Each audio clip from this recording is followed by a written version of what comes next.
불러주신 우리 김창희 목사님께 감사드립니다. 오늘 성경에 오늘 설교의 주제를 선교하는 교회라고 했는데요. 간단하게 그 관련된 말씀을 전하면서 방글라데시 선교에 대한 이야기를 하려고 합니다. 여러분, 선교하는 교회라는 말을 들으면 어떤 생각이 떠오르십니까? 선교사? 목사님? 또는 어떤 큰 교회가 많이 프로그램을 해서 선교사를 많이 보내고 뭐 이런 생각을 하십니까? 선교하는 교회는 바로 여러분입니다. 여러분이 교회이고, 교회라고 할 때는 여러분이고, 또 여러분의 부르심이 선교이고, 여러분의 정체성이 선교입니다.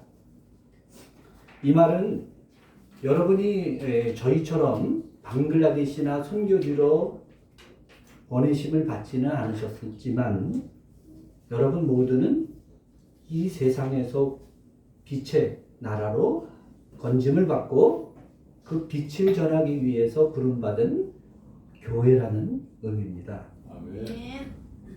그래서 여러분의 삶과 여러분의 기도를 통해서 선교의 빛이 비춰집니다. 오늘 성경은 에스겔 선지자에게 보여주신 환상입니다. 골짜기에 수없이 많은 해골이 있었는데 이것은 그 시대에 바벨론에게 패망하여 아무 소망이 없는 이스라엘의 상황을 의미합니다. 그런데 하나님이 오늘 말씀은 그 이스라엘이, 희망 없는 이스라엘이 다시금 희망을 갖게 될 것이라는 말씀입니다. 즉 죽음에서 생명으로 부활하듯이 이스라엘이 부활할 것이라는 말씀입니다. 이 이스라엘을 오늘날 우리 시대의 교회로 우리는 적용을 합니다. 즉 이 시대에 많은 교회들이 어쩌면 해골과 같은 상황에 있다고 할 수도 있습니다. 소망이 되지 못하는 세상 속의 교회. 이것을 어쩌면 골짜기에 있는 해골과 같은 상황에 있는 교회로 저희는 볼 수가 있습니다. 방글라데시 교회가 많은 이런 교회들이 있습니다. 방글라데시 교회가 방글라데시 사회에 희망이 되지 못하고 종교적인 형식만 남아서 생명력을 갖지 못한 방글라데시 교회. 그 교회가 살 수 있겠느냐? 저에게 물으시는 것과 같습니다. 또 한국 교회가 한국 사회에 희망이 되지 못하고 이기적인 교회가 되었습니다. 그래서 하나님은 이 한국 교회가 살 수 있겠느냐 물으시는 것과 같습니다. 또 우리 개인 상황도 그렇습니다. 우리 개인 상황도 이제는 망했다, 소망 없다 이렇게 고백할 때가 많습니다. 나 자신의 이기심, 우리 가정 이런 것들을 볼 때 소망은 없다 이렇게 단정할 수가 있습니다. 그럴 때 주님이 물으십니다. 내가 살 수 있겠느냐? 우리가 믿는 하나님은 아브라함과 이삭과 야곱의 하나님, 죽은 자를 살리시는 하나님입니다. 아멘. 우리의 하나님은 부활의 하나님입니다. 아멘. 죽은 자를 살리시는 하나님. 이것이 하나님의 가장 큰 정체성입니다. 하나님은 그리스도를 죽은 자 가운데서 살리심으로 그리고 예수를 믿는 신자들에게 성령을 주심으로 교회를 선교하는 백성으로 삼으셨습니다. 우리에게 예수 그리스도와 성령을 주심으로 우리를 빛된 백성으로 삼으셨습니다. 그러므로 선교하는 교회는 먼 얘기가 아니고 바로 우리의 정체성입니다. 우리의 미션이며 우리의 사명입니다. 아멘. 그런데 만약 우리가 정체성을 잃고 미션을 잃고 선교를 잃는다면 우리는 이스라엘처럼 메말라서 힘이 없어서 이 세상 속에서 죽은 것 같이 살고 이 세상 속에서 희망을 주지 못하는 존재가 됩니다. 그래서 오늘 하나님께서 오늘 말씀 되신 예수 그리스도를 통해서 그리고 우리에게 성령을 주신 그 성령님을 통해서 우리의 정체성을 새롭게 깨닫게 하시고 새로 발견하게 하시고 우리로 이 세상에서 우리에게 주어진 시간을 다하기까지 선교의 사명을 감당하시는 여러분들 되시기를 축복합니다. 아멘. 자, 이제부터 방글라데시 얘기를 하겠습니다. 방글라데시 얘기에서 두 가지 초점을 보고자 하는데 에스겔서 오늘 그 본문에서 볼 수가 있습니다. 하나는 선교는 하나님의 선교입니다. 즉 누가 살리셨습니까? 이스라엘을 하나님이 살리셨습니다. 내가 성령을 생기를 주겠다. 내가 살리겠다. 그래서 선교의 주인은 하나님이십니다. 저 아내가 25년 동안 방글라데시 사역했는데 저는 신학교에서 가르치는 일을 하고 아내는 아이들을 돌보는 일을 했는데 하나님이 일을 하시고 저희는 그 하나님의 일에 참여를 합니다. 그것이 이제 중요한 초점이고요. 근데 오늘은 그것보다도 더 제가 강조하는 것은 선교는 연합하고 연결하는 일입니다. 선교는 어떤 일이라고요? 연합하고 연결하는 일이 선교입니다. 즉 선교는 어떤 내 바운더리, 내 영역에서만 무엇을 하는 것이 아니고 선교는 서로 연합을 하고 연결이 되어지고 하는 것이 바로 선교입니다. 제가 감히 이렇게 말씀드리고자 합니다. 우리 한국교회가 연합과 연결에 실패하여 자기 사역을 드러내고 자기 이름을 드러내고 그래서 하나님의 사역을 그르친 그런 일이 너무나 많은 것 같습니다. 제가 26년 전에 화성교회 영화교회라는 교회가 있는데요. 거기서 이제 약속을 한 게 있습니다. 성도들 앞에서 저는 현지 교회와 연합하겠습니다. 그렇게 얘기했던 것이 기억이 나요. 26년 전에. 그래서 저희가 지난 사역을 돌아보면 하나님의 은혜로 이 말씀을 지킬 수가 있었습니다. 저의 사역을 돌아보면 실수도 많고 부족한 것도 많고 너무 많습니다. 한 가지 그래도 고백할 수 있는 것은 현지교회 중심으로 일을 했다는 것입니다.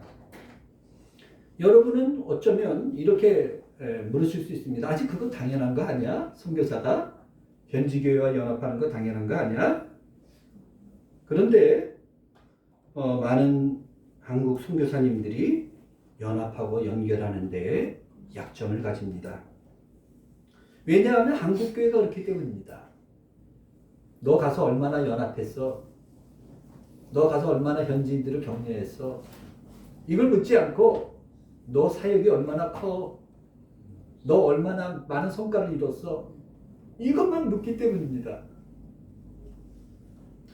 어쩌면 자기를 드러내기 위해서 돈으로 어떻게 사역을 하고 그럴 때 연합은 없고 하나님의 영광은 가리워지게 되는 것을 봅니다. 그런데 이렇게 제가 저는 현지교회와 연합했습니다 하는 말도 이 교만에서 나올 때가 많습니다. 저는 연합했어요. 그런데 고백을 드리면 하나님께서 그렇게 하셨습니다. 하나님께서 연합하게 하시고 연결하게 하시는 일을 하셨습니다. 저의 사역을 세 가지로 나눠봅니다. 하나는 제 신학교 CCTV라는 신학교 사역이고 두 번째는 BMI라고 하는 방글라데시 선교운동이고, 세 번째는 아내의 호스텔 사역입니다. 먼저 제 신학교 CCTV는 초교파 신학교로서 방글라데시 교회의 중심적인 역할을 하고 있습니다. 방글라데시 교회의 센터 역할을 하고 있습니다. 그 센터 역할을 하는 가장 큰 요인 중에 하나가 저는 저희 학교 학장님이라고 생각을 합니다. 학장님이 아주 젊은데 아주 겸손하고 아주 섬기는 그러한 성품을 가지고 있습니다. 그러니까 방글라데시 교계가 저희 신학교로만 몰려듭니다. 같이 수련회도 저희 신학교에서 하고, 축구 경기도 저희 신학교에서 하고, 그 학장님의 그 성품, 그것이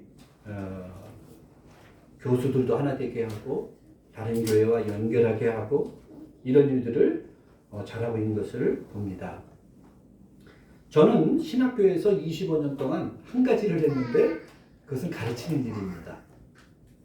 그래서 가르치는 일을 25년 할 수 있는 은혜를 하나님이 우리 한 신학교 CCTV에서 했는데, CCTV만이 아니고 한국 선교사님들이 연합해서 세우신 신학교가 있어요.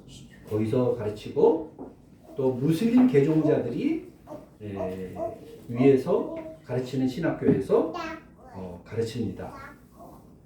그런데 이제 제가 세운 신학교가 아닙니다. 선교사님들에게 물어요.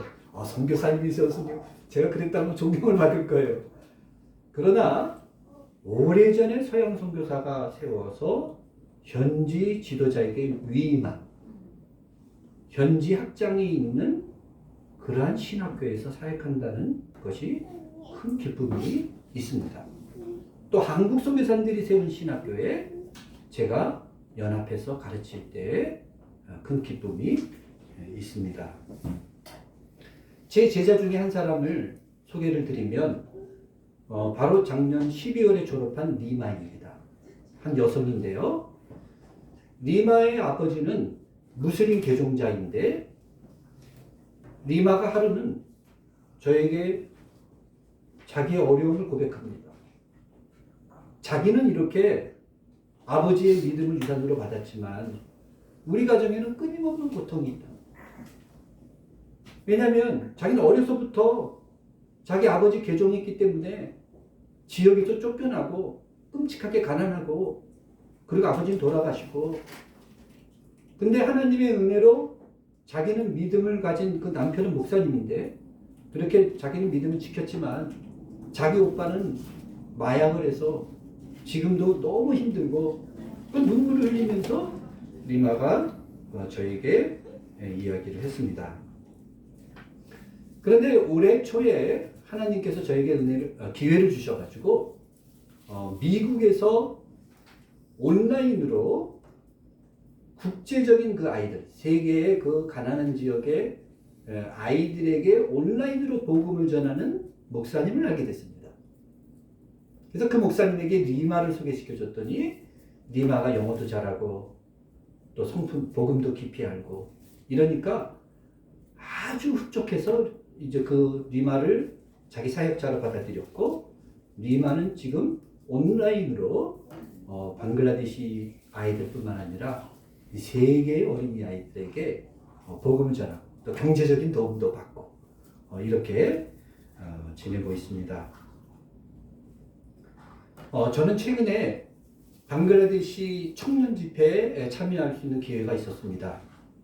특별히 침례교단, 방글라데시의 침례교단은 윌리엄 캐리라고 하는 위대한 선교사, 영국 선교사가 세운 교단입니다. 이 교단의 청년 집회에 오늘 이 본문을 가지고 설교를 했습니다. 청년들에게. 윌리엄 캐리가 그 오래전에 선교하여 방글라데시 교회가 세워졌는데 이제는 방글라데시 교회가 세계를 향해서 나가야 되지 않겠느냐, 이러한 말씀을 이 본문을 통해서 전했습니다. 제 설교가 끝나고 저는 이제 들어오려고 하는데 하는 현지 목사님이 나오십니다. 그러더니 그 목사님은 이제 제 제자이기도 한데 청년들에게 도전을 합니다. 이 시간에 여러분들이 선교사로 헌신할 분들은 일어서시오. 그랬더니 작지 않은 숫자가 일어났습니다. 한 20에서 30명 선교사가 되겠다고 일어나는 시간이 있었습니다. 그리고 루터교 청년 집회에서도 같은 선교하는 교회, 선교가 우리의 정체성이다 하는 말씀으로 나눈 적이 있고 청년들이 반응하는 것을 느꼈습니다. 즉 방글라데시 교회가 이제 선교하는 교회로 서서히 깨어나고 있습니다. 두 번째, 저희의 사역은 말씀드린 대로 BMI라고 하는 사역인데 6년 전 코로나가 시작할 때 바로 그 전에 BMI라고 하는 하나의 모임이 세워졌는데 현지 교계 지도자들의 연합 모임입니다. 아주 젊고 헌신되고 순전한 그러한 최고의 지도자들이 연합하여 BMI라는 모임이 세워졌고 이 현지 지도자들이 주도가 되고 저와 같은 선교사님 몇 분이 같이 동반자로 함께 그 하나님의 선교를 협력하고 돕고 이러한 모임이 세워졌습니다. 그래서 하나님께서 문을 열어주셔서 작년 9월에 저희 BMI 지도자들과 함께 저희가 네팔에 가서 네팔 교계 지도자들을 만날 수가 있었습니다. 그래서 저희가 네팔의 그 침례교 지도자들에게 우리가 방글라데시 선교팀을 보내면 당신들이 우리를 어떻게 인도할 수 있겠는가? 그리고 당신들이 필요가 무엇인가? 그리고 우리를 도울 수 있는 부분이 무엇인가? 이렇게 물었습니다. 근데 그 네팔의 지도자들이 기쁨으로 방글라데시 선교팀이 오면 우리가 이렇게 돕겠다 하고 말씀을 우리의 제안을 흔쾌히 받아주었습니다. 즉 우리가 가서 우리 마음대로 하겠다 이게 아니고 당신들의 필요가 무엇인가, 당신들의 인도를 받겠다, 당신들의 도움을 받겠다 해가지고 방글라데시 선교가 이제 네팔로 나가려고 합니다. 그런데 바로 며칠 전에 네팔에서 연락이 왔는데 제가 한국에 와서 네팔에서 연락을 받았는데 네팔에서 일하는 중국 선교사님들이 5분 그리고 네팔 지도자 2사람 7명이 방글라데시에 와서 BMI의 가이드 속에서 인도를 받고 BMI를 통해서 단기 사역을 하고 싶다고 연락이 왔습니다. 그래서 BMI 지도자 중에 한 사람은 우리가 당신들의 머무를 곳을 무료로 준비하겠습니다. 이렇게 대답을 했습니다. 이제 방글라데시 교회와 네팔 교회가 서로 연합해서 서로를 존중하고 서로 협력해서 하나님의 선교를 함께 이루어가는 그런 일을 바로 앞두고 있습니다. 그리고 올해 2월 달에 캐나다의 한인교회 한 목사님이 선교하는 교회의 좋은 모델을 가지고 계시는데 이분이 오셔가지고 우리 BMI 지도자들과 또 방글라데시 지도자들과 함께 선교를 위해서 같이 대화를 나누고 머리를 맞대고 함께 마음을 나누고 기도를 나누는 그런 시간이 있었습니다. 그런데 그때 가장 초점이 맞춰졌던 것이 한국교회였습니다. 물론 이제 강사분이 한국분이었기 때문이고 이번 그 매년 이루어지는 선교 미션 컨설테이션인데 한국 선교사들이 많이 오셨는데 한국교회가 초점이 맞춰졌어요. 한국교회는 선교사를 받은 지 얼마 안 돼서 선교사를 보내는 교회, 스스로 일어나는 교회, 스스로 부흥하여 재정으로 보내는 한국교회입니다. 그것을 나눌 때 방글라데시 교회 지도자들은 왜 우리는 200년이 넘도록 선교사를 보내지 않고 있는가? 이런 반성이 있었습니다. 또 그것과 더불어 한 목사님이 아니 그런데 한국교회 선교사님들은 왜 현지교회와 협력을 잘 안 하십니까? 이렇게 저희들의 약점을 지적하는 그런 시간도 되었습니다.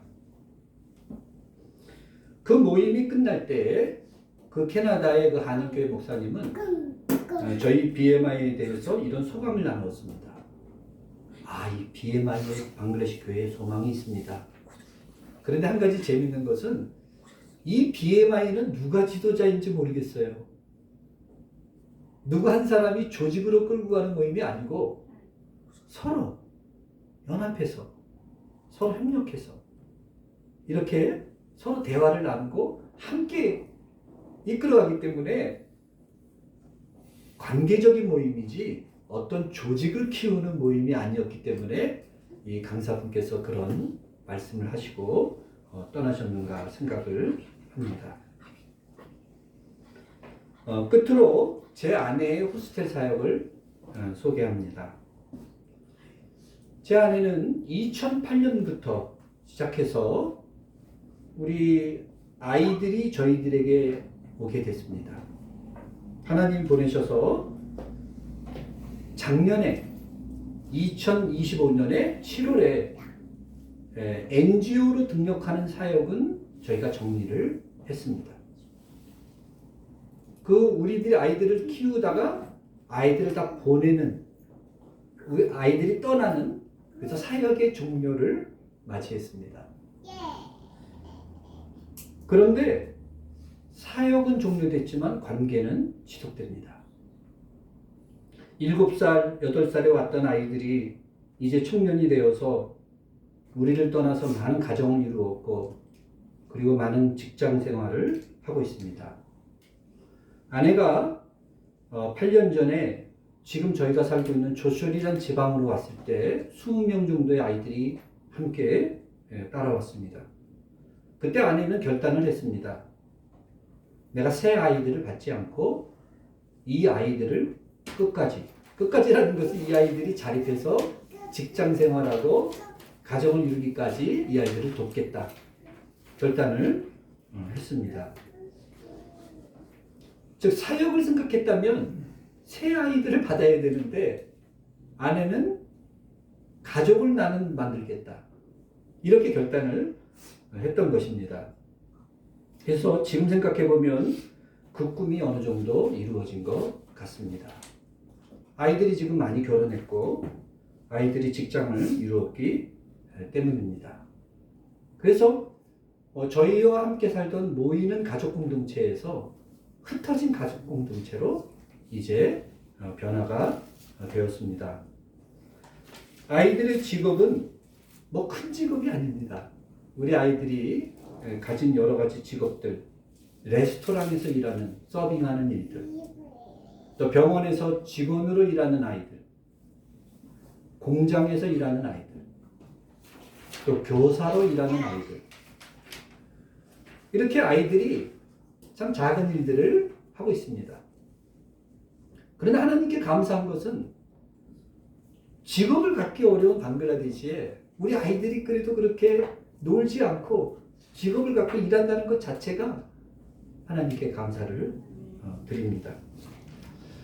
라주라고 하는 아이가 있는데 라주가 아주 어렸을 때 연세가 많으신 우리 농아 선교사님, 한국 농아 선교사님이 라주를 저에게 보냈습니다. 아이 라주가 라주는 엄마가 농아입니다. 그래서 엄마 말도 안 듣고 얘가 말썽을 펴 하면서 저희들에게 보냈습니다.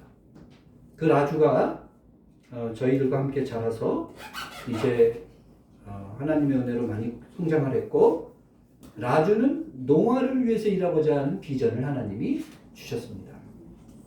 그래서 아내는 이제 라주가 컸다고 판단을 해서 라주를 그 농아 선교사님에게 다시 보냈습니다. 최근에. 그래서 라주는 지금 농아들을 돌보고 가르치는 그런 직업을 가지고 사역을 합니다. 무엇보다도 아이들이 가정을 이룬 것에 대해서 참 감사합니다. 아이들이 하나의 남편이 되고 한 여자의 남편이 되고 아이들의 아버지가 된 것, 이것이 뿌듯합니다. 물론 우리 아이들의 신앙을 생각할 때 마음이 아프기도 하고 우리 아이들의 여러 가지 연약한 모습 생각할 때 마음이 아프지만 이 아이들이 그래도 책임감 있는 아이로 자랐구나. 가정의 아버지가 됐다는 것, 직장인이 됐다는 것, 참 감사하는 마음을 가집니다. 매년 2차례, 한 차례 홈커밍 데이를 합니다. 그러면 아이들이 다 모입니다. 그 흩어졌던 아이들이 또 멀리 떨어져 있는 아이들이 우리가 차비를 주지 않았는데도 아이들이 다 모입니다. 참 신기합니다. 서로 모이면 기쁘고 과거 일도 얘기하고 서로 보는 것으로 격려를 받고 새 힘을 얻어서 다시 흩어지는 그러한 시간들을 가지고 있습니다. 아내는 아이들이 책임감 있는 남편, 책임감 있는 직업인, 성실한 사람이 되기를 늘 강조하고 있습니다. 저희가 아이들과 함께 있을 때는 세례를 강조하지 않았습니다. 왜냐하면 호스텔 사역이 정부에 등록이 되어 있기 때문에 NGO로 세례를 주면 불법이 됩니다. 그래서 아이들에게 너희는 예수를 믿고 세례를 받아라 이렇게 권고를 하지를 않았습니다. 그런데 아이들을 보내고 나니까 세례에 대한 어떤 그런 필요성을 좀 더 느끼고 있고 하나이가 한 사람씩 세례를 받는 아이들이 늘어나고 있습니다. 작년에 오닉은 세례를 받았습니다. 오닉은 유일한 고아이인데 독일 선교사님이 약 10여 년 전에 저에게 보냈습니다. 오닉을 양자로 삼아서 이 독일 선교사님이 저에게 보내서 오닉은 10년 동안 저희와 함께 있었고 작년에 세례를 받고 독일 선교사님과 함께하는 가운데 이 아이는 이제 컬리지를 졸업하고 대학을 진학하기 위해서 저희가 고향으로 보냈습니다. 그리고 작년 12월에 마숨이라는 아이가 와서 저 세례를 받고 싶어요. 이런 얘기를 했습니다. 그리고 올해 부활절에 세례를 받았습니다. 18년 전에 마숨을 처음 받았을 때를 기억합니다. 18년 전에 저에게 왔었던 그 마숨의 집을 저희가 방문하고 놀랐습니다. 그 기찻길에 그 떼약볕에 그 허술한 집에 부모가 있는데 어떻게 여기서 살 수 있나. 그 부모, 연약한 부모들을 보았던 기억이 납니다. 근데 그 마숨이 자라서 작년에 12월에 저 세례를 받고 싶어요. 그 말을 들었을 때 참 하나님께 감사를 했습니다. 그래서 저희는 이 마숨을 잘 알고 있는 목사님의 교회에 연결을 해서 마숨이 세례를 받았는데 그때 마숨을 저희가 알기 전부터 마숨을 기도하고 후원했던 지금 호주에 살고 있는 방갈리 형제분이 그 온라인에서 함께해서 서로 함께 말씀을 보고 우리가 기쁨을 나누었던 시간이었습니다.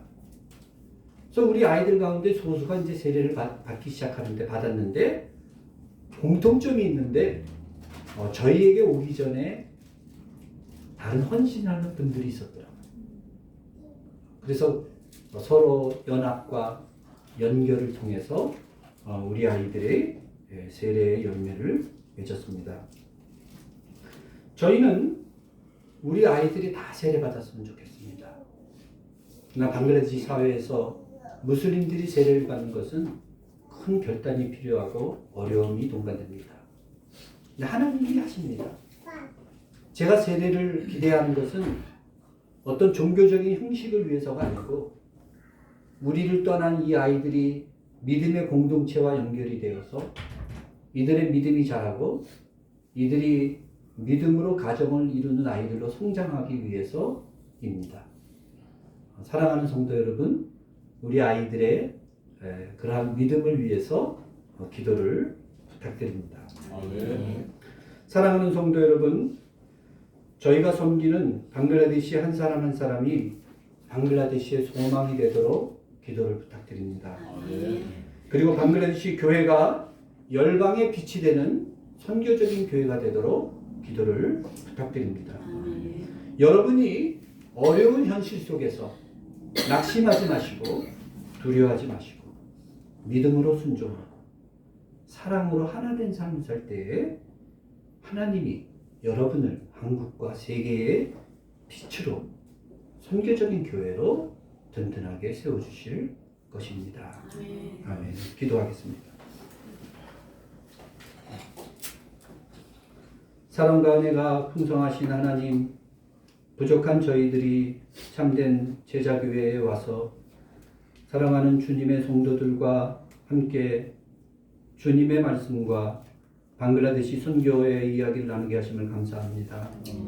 하나님, 이 참된 제자교회를 축복하셔서 성도 한 분 한 분 한 가정 한 가정이 주님의 빛이 되게 하시고 선교적인 사명을 삶으로 기도로 감당하는 아름다운 교회가 될 수 있도록 복을 내려 주시옵소서. 우리의 힘이 다하기까지 생명이 다하기까지 부활의 영광을 바라보고 주님의 고난에 참여하고 주님의 선교에 참여하는 그러한 교회가 될 수 있도록 저희들을 붙들어 주시옵소서. 살아계신 예수님의 이름으로 기도드립니다. 아멘.